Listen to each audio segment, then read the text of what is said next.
Assalamu alaikum everyone. Hope you are doing well. In this video we will discuss about hyperthyroidism. So let's start our topic. देखें last video में जो है grave disease कर लिया था, अभी जो है टॉक्सिक मल्टी नोडुलर गोइटर करेंगे. ओके, तो सबसे पहले देखें what is mean by goitre. Goitre okay, देखें बहुत से स्टूडेंट जो हैं वो ये समझते हैं कि जो गोइटर होता है ना, गोइटर, अब गोइटर से क्या होता है, गोइटर जो होता है ना इसकी वजह से क्या होता है, एक तो इनलार्ज होता है थायराइड और दूसरा क्या होता है, तो उसके जो होते हैं ना वो हाइपर थायराइडिज्म हो जाता है, T3 T4 की प्रोडक्शन ज़्यादा हो जाती है. बट नहीं, ऐसा नहीं होता. जो गोइटर होता है ना, गोइटर, अब देखें इसमें क्या होता है, इसकी डेफिनेशन क्या होती है, तो आपने याद रखना enlargement, enlargement of thyroid gland. Okay, अब देखें ये जो गोइटर होता है ना, गोइटर, अब देखें गोइटर में इनलार्जमेंट ऑफ थायराइड ग्लैंड होता है. इसमें क्या होता है, हाइपर फंक्शनिंग हो सकता है. ये हमारे पास हाइपर फंक्शनिंग हो सकता है. ठीक है, हाइपर फंक्शनिंग हो सकता है, ये हाइपो फंक्शनिंग हो सकता है. ओके, या नॉर्मल फंक्शन हो सकते हैं.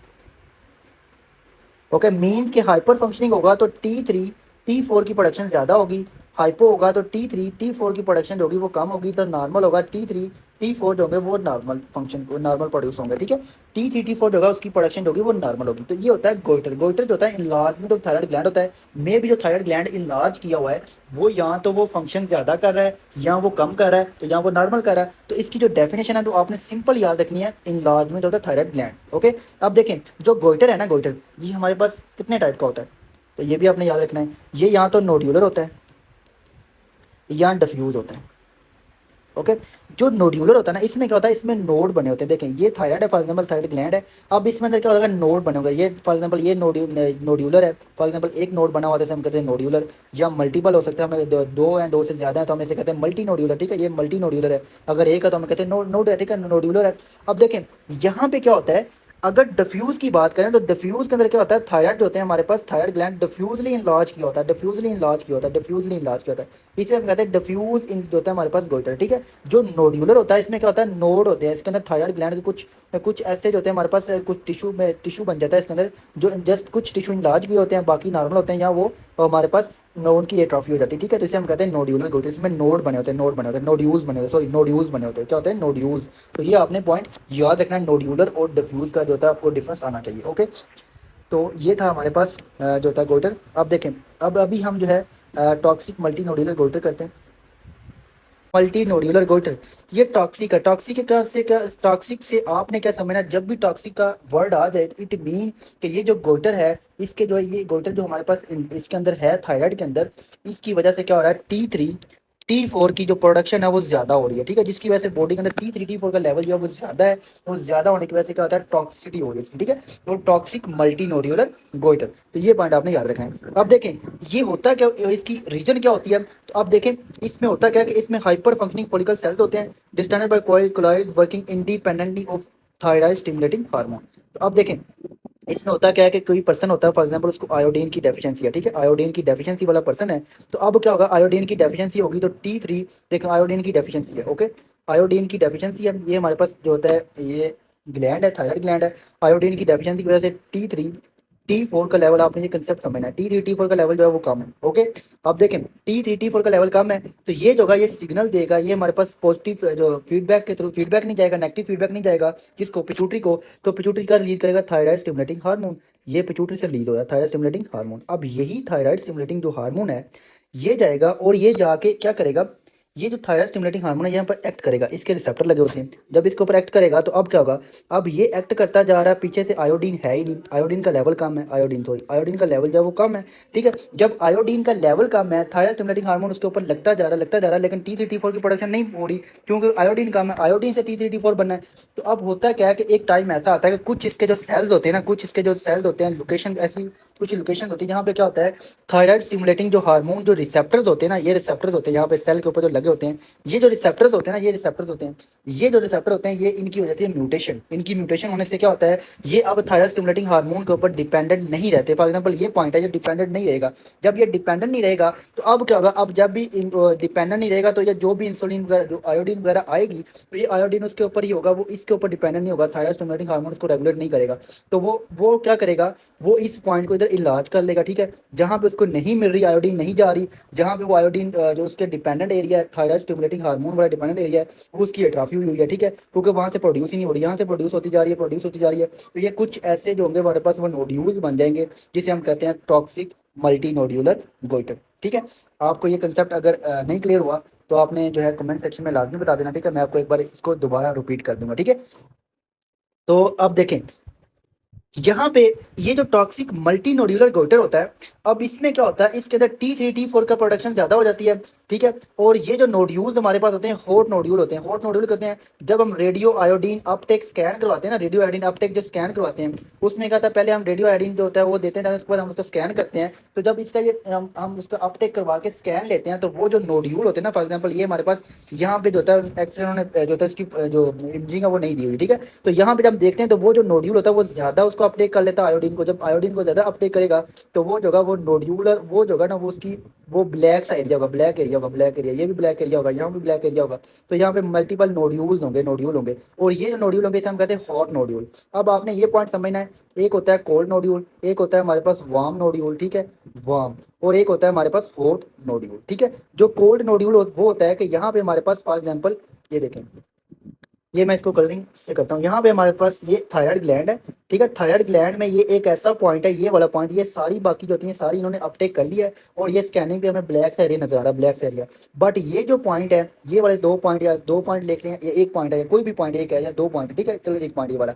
तो ये वाला जो पॉइंट है ना, इसने अपटेक नहीं किया, बहुत कम अपटेक किया, बहुत कम अपटेक किया इसने आयोडीन को, ठीक है। जो हमने रेडियो आयोडीन उसको दिया तो उसको कम अपटेक किया है। अब इसने कम अपटेक किया है तो इसको हम कहते हैं, ये हमारे पास जो नोड्यूल है ना, ये वाला ये कोल्ड नोड्यूल है, कोल्ड नोड्यूल। और कोल्ड नोड्यूल मोस्टली होते हैं हमारे पास ये कैंसरस होते हैं, तो ये पॉइंट आपने याद रखना है। अब देखें वार्म नोड्यूल क्या होते हैं, तो वार्म जो होते हैं हमारे पास, जो वार्म नोड्यूल होते हैं, तो वार्म नोड्यूल से क्या मतलब था, हमारे एग्जाम्पल एक नोड्यूल बना हुआ है और जितना उसने बाकियों ने अपटेक किया है उतना ही उसने अपटेक कर लिया, जितना बाकी टिश्यू ने अपटेक किया उतना ही उसने अपटेक किया है। तो ये नॉर्मल फंक्शन कर रहा है, जो नॉर्मल फंक्शनिंग पार्ट जो टिश्यू होता है उसे हम कहते हैं वार्म टिश्यू या वार्म नोड्यूल, ठीक है। तो ये पॉइंट आपने याद रखना है। हॉट नोड्यूल में क्या होता है, ये थायराइड ग्लैंड है, थायराइड ग्लैंड है, ठीक है, थायराइड ग्लैंड। अब थायराइड ग्लैंड में एक ऐसा पॉइंट है जिसने बहुत ज्यादा अपटेक किया, बाकियों ने भी अपटेक किया, बाकी टिश्यू नॉर्मल अपटेक कर रहा है, लेकिन उसने बहुत ज्यादा अपटेक कर लिया, उसका जब ब्लैक सा एरिया आ गया तो इसे हम कहते हैं हॉट नोड्यूल, हॉट नोड्यूल, ठीक है, हॉट नोड्यूल, ओके। तो ये जो हमारे पास इसमें हमारे पास रेडियो अपटिक आयोडीन स्कैन से जो हमारे पास क्या मिलते हैं, हॉट नोड्यूल मिलते हैं, हॉट नोड्यूल मिलते हैं। तो ये पॉइंट आपने याद रखना है, ओके। तो यही था इसके अंदर, ये हमारे पास रियली मिलिग्नेंट नहीं होते,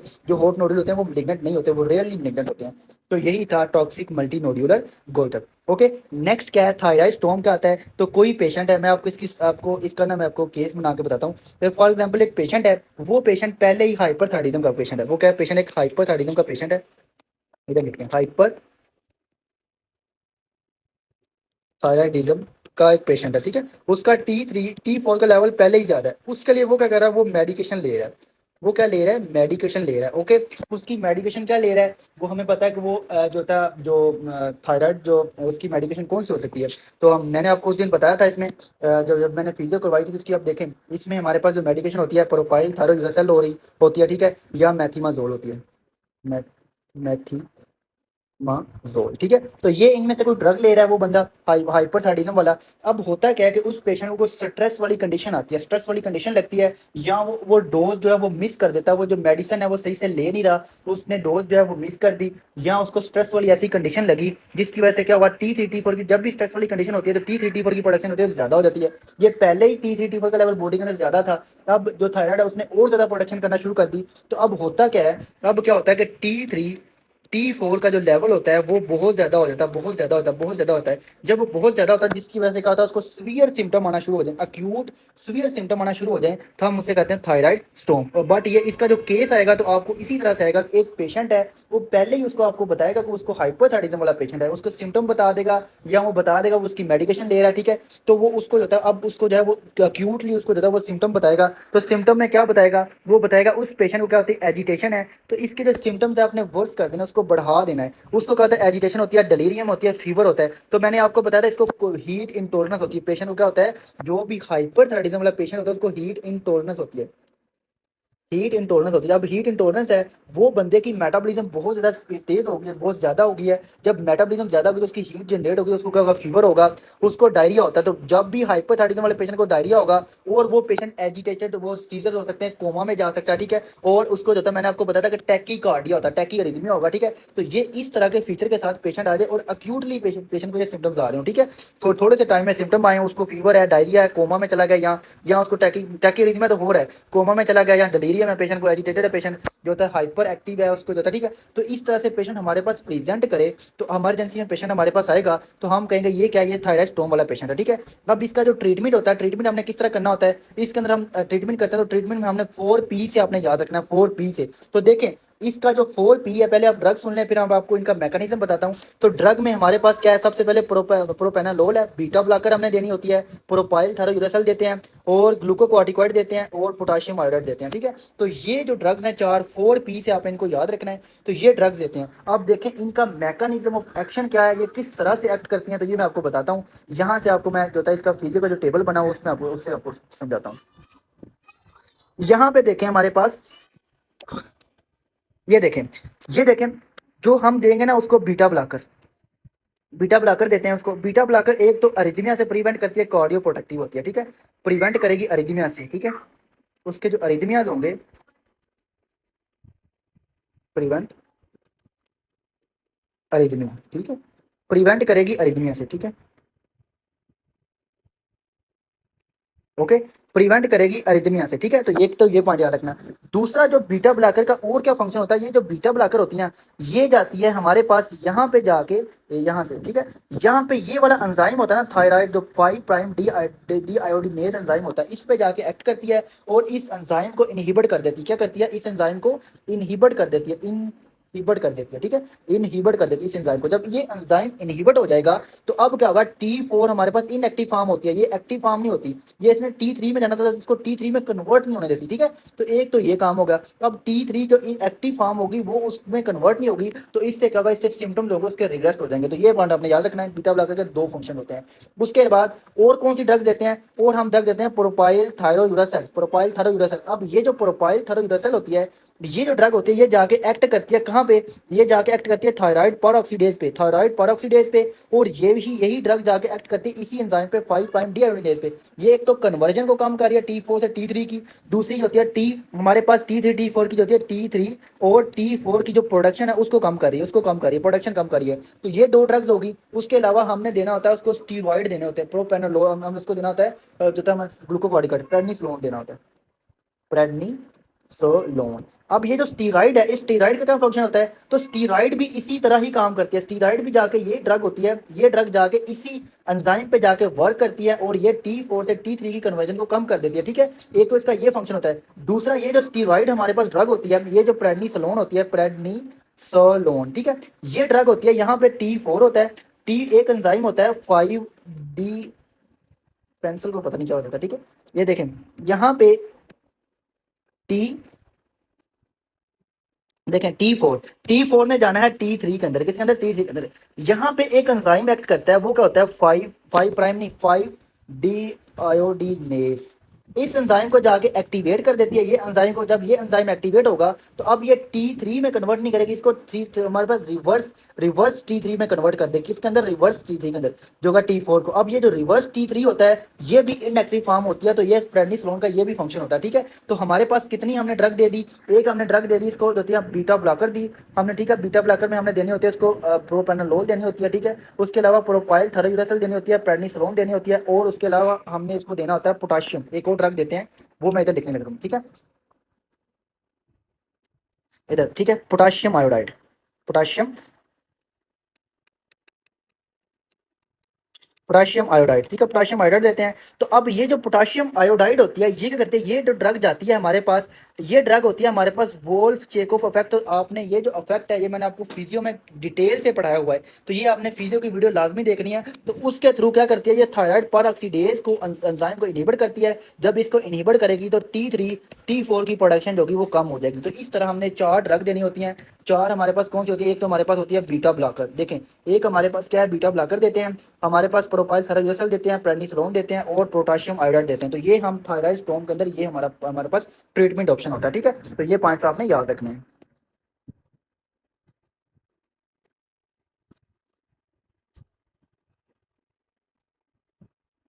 ओके, तो यहाँ पे देख लें, ये आप देखें जी, बीटा ब्लॉकर देते हैं, प्रेडनिसोलोन, प्रोपाइल थराइजोसल देते हैं, प्रेडनिसोलोन को सॉरी प्रोपाइल प्रोप्रेनोलोल देते हैं, प्रेडनिसोलोन और पोटेशियम आयोडाइड। तो ये हमारे पास ड्रग्स होती हैं। आयोडाइड लोड करवाती है, जो पोटेशियम आयोडाइड होता है और ये लोड करवा के T3 की T4 की सेंसिटिविटी को कम कर देती है, T4 और T3 को किसके इस इफेक्ट को क्या कहते हैं, इस इफेक्ट को कहते हैं वोल्फ चेकोफ इफेक्ट, ठीक है। तो ये पॉइंट्स आपने याद रखने हैं। अब देखें ये जो होती है हमारे पास थायराइडोम होता क्यों है, मैंने आपको बता दिया कि एक हमारे पास T3 T4 ज़्यादा वाला पेशेंट है, हाइपरथायराइडिज्म वाला पेशेंट है, उसको कोई स्ट्रेस लगी, अक्यूट स्ट्रेस वाली कंडीशन आई, लाइक उसको इन्फेक्शन हो गया, कोई इन्फेक्शन हुआ, ट्रोमा हुआ या सर्जरी हुई, जिसकी वजह से क्या होगा, थायराइड हमारे पास जो था वो हाइपर एक्टिव होता है। जब हाइपर एक्टिव होता है T3 T4 की प्रोडक्शन वो ज़्यादा कर देता है, जिससे क्या होता है उसको T3 T4 का लेवल बॉडी के अंदर बहुत ज़्यादा हो जाता है, जिससे उसको सिम्टम आना स्टार्ट होते हैं अक्यूटली, इसे हम कहते हैं थायराइड स्टोन, ठीक है। तो ये था हमारे पास थायराइड स्टोन। अब देखें जो बेसिडो इफेक्ट क्या होता है, तो आपने क्या करना है, एक पेशेंट होता है, एक पेशेंट है, वो पहले ही आयोडीन की डेफिशिएंसी एरिया में रहता है, ठीक है, आयोडीन की डेफिशिएंसी है उसको, ये उसका जो होता है वो थायराइड ग्लैंड है, उसकी आयोडीन की डेफिशिएंसी है, उसको मल्टी नोड्यूलर है, वो नोड्यूल्स हैं, ठीक है, उसके उसमें नोड्यूल्स बने हुए हैं, नोड्यूल्स बने हुए हैं। अब नोड्यूल्स बने हुए और ये जो नोड्यूल हैं ये ऑटोनोमस हो चुके हैं, ऑटोनोमस। ऑटोनोमस से क्या मुराद है, तो मैंने आपको बताया था ये जो जिस तरह से टॉक्सिक मल्टी नोडुलर गोटर में होते हैं, ये थायराइड स्टिमुलेटिंग हार्मोन होता है, उसके ऊपर उससे जो होता है उस म्यूटेशन वजह से उनके जो रिसेप्टर्स होते हैं यहाँ पे लगे होते हैं थायराइड स्टिमुलेटिंग हार्मोन के, तो ये जो होते हैं जो होते हैं उसके ऊपर डिपेंडेंट नहीं होते, ठीक है। जब ये डिपेंडेंट नहीं हो गए तो अब इनकी आयोडीन डेफिशिएंसी है, तो जैसे ही इन लोगों को आयोडीन दिया जाए या आयोडीन इनका लेवल बॉडी में ज़्यादा हो जाए, ठीक है, जैसे हम कोई ऐसी ड्रग दे जिसके अंदर आयोडीन का लेवल ज़्यादा होता है, जैसे हमारे पास एमिड्रोन होती है, ठीक है, एमिड्रोन होती है, या हमने आयोडीन IV कंट्रास्ट यूज़ कर लिया, तो उनको क्या होगा, आयोडीन जैसे ही बॉडी में जाएगा, ये हमारे पास ये जो इनमें जाएगा, ये हमारे पास थायराइड के अंदर जाएगा, क्योंकि पहले ही डेफिशिएंसी है, इनके अंदर जाएगा। तो अब इनका होना तो चाहिए था वोल्फ चेकोफ इफेक्ट, ये इफेक्ट होना चाहिए था हमारे पास, ठीक है। तो इससे क्या होता है, थायराइड पर जब भी आयोडीन ज्यादा होती है तो थायराइड पेरोक्सीडेज एंजाइम इनहिबिट हो जाता है और उससे क्या होता है T3 T4 की प्रोडक्शन कम नहीं होती, इसे हम कहते हैं वोल्फ चेकोफ इफेक्ट, ठीक है। बट अब इसमें क्या होता है कि इसमें जो बेस्डो फिनोमिना क्या होता है कि ये जो पहले ही ऑटोनोमस टिश्यू है, ये तो हमारे पास यहाँ पे एक्ट ही नहीं कर रहे किसी पे भी, ठीक है। तो ये टिश्यू जब ऑटोनोमस होंगे तो जैसे ही आयोडीन आएगा, तो ये जो होगा आयोडीन आएगा तो फौरी से क्या कराएंगे, T3 और T4 की जो प्रोडक्शन है उसको ज़्यादा करवा देंगे। जब उसको प्रोडक्शन ज़्यादा करवा देंगे तो बॉडी के अंदर इनका लेवल जो होगा वो ज़्यादा हो जाएगा, इसे हम कहते हैं जॉब बेस्ड फिनोमिना, ठीक है। तो ये पॉइंट आपने याद रखना है।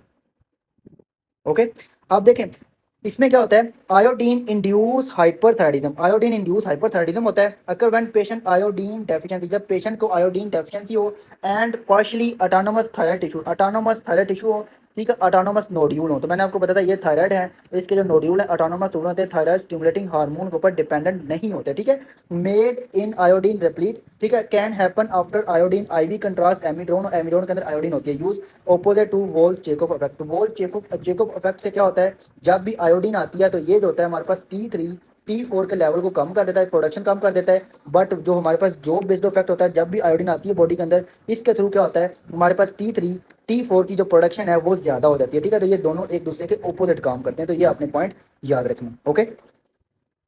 अब उसके बाद सुन लें, अब जो गोटर की काजेज क्या होती हैं, तो इनलार्ज जो होता है थायराइड जो होता है हमारे पास ग्लैंड, इसकी इनलार्जमेंट होती है, वो किस तरह होती है, तो आप इसकी काजेज देखें। तो इसकी काजेज में सबसे पहले आपने देखना है, इसमें देखें हमारे पास डिफ्यूज और नोड्यूलर। डिफ्यूज गोइटर मैंने आपको बताया था, तो डिफ्यूज गोइटर में हमारे पास कौन सी डिजीज है जिसमें डिफ्यूज इलाज होता है, डिफ्यूजली इलाज होता है थायराइड ग्लैंड, ये देखें ये थायराइड ग्लैंड है फॉर एग्जांपल, और ये डिफ्यूजली इलाज होता है, क्या होता है, डिफ्यूजली इलाज होता है। तो वो कौन सी कंडीशन है, तो वो कंडीशन आप देख लें, उसमें हमारे पास एक तो कंडीशन है, एक तो हमारे पास कंडीशन इसमें डिफ्यूजली इलाज होता है, वो हमारे पास ग्रेव डिजीज है, हैशिमोटो थायराइटिस है और आयोडीन की डेफिशिएंसी। ये आपने डिफ्यूज में नहीं है, इसको आपने अपने करना, ठीक है। इसको आपने करना है किसके अंदर, ये हमारे पास नोड्यूलर गोटर है, ये हमारे पास क्या है, नोड्यूलर गोटर, ठीक है, ठीक है। और थायराइड स्टिमुलेटिंग पिट्यूटरी, पिट्यूटरी का अगर किसी को ट्यूमर है, अगर किसी को पिट्यूटरी का ट्यूमर है, तो वो क्या करेगा, वो हमारे पास थायराइड स्टिमुलेटिंग हार्मोन रिलीज करेगा। अब ये जो थायराइड स्टिमुलेटिंग हार्मोन होगा, ये यहाँ पे थायराइड के ऊपर जाकर एक्ट करेगा, हर सेल के ऊपर एक्ट करेगा, जब एक्ट करेगा तो T3 की प्रोडक्शन ज़्यादा होगी और इससे होगा इनकी हाइपरट्रॉफी भी हो जाएगी, ठीक है। तो इससे होगा इनलार्ज डिफ्यूजली इनलार्ज गोटर होगा, ठीक है।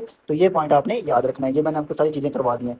Grave disease, Hashimoto, thyroid stimulating pituitary, ठीक है। है। तो इनके अंदर डिफ्यूजन इलाज करता है। नोड्यूलर किसके अंदर होता है, तो आपने एक याद रखनी है एग्जांपल, थायराइड जो टॉक्सिक मल्टी नोड्यूलर गोइटर होता है, थायराइड का एडिनोमा। थायराइड एडिनोमा क्या होता है, तो ये हमारे पास बिनाइन ट्यूमर होता है, बिनाइन बिनाइन ट्यूमर होता है, ठीक है। ये हम नेक्स्ट वीडियो में पढ़ेंगे, ये हमारे पास बिनाइन ट्यूमर होता है, ठीक है। बिनाइन ट्यूमर होता है, ठीक, ओके। इसके अंदर होता है, ये हमारे पास फॉर एग्जांपल ट्यूमर है, तो इसके अंदर देखिए एक नोड्यूल है, एक जो हमारे पास नोड्यूल है, ठीक है, एक नोड्यूल है, दो नोड्यूल है, ओके। तो अब इसके अंदर क्या होता है, नोड्यूल है, डिफ्यूजली इलाज नहीं किया हुआ, ओके। एक नोड्यूल होता है, उसके बाद थायराइड कैंसर के अंदर हो सकता है, या thyroid cyst, thyroid cyst cancer, thyroid adenoma जिसमें एक या मल्टीपल नोड हो, उसे हम कहते हैं नोड्यूलर होता है, जिसमें स्मूथली कंप्लीट इलाज किया हो हमारे पास थायराइड ग्लैंड, उसे हम कहते हैं डिफ्यूज जो होता है गोइटर, ओके। तो ये था हमारे पास आज का जो टॉपिक, हाइपरथायराइडिज्म हमारा एंड हो चुका है। अब नेक्स्ट जो है हम इसके कैंसर्स करेंगे, ठीक है। फिर उसके बाद हमारे पास थायराइड होगा, उसका वो एंड हो जाएगा, और फिर हम पैराथायराइड नेक्स्ट करेंगे।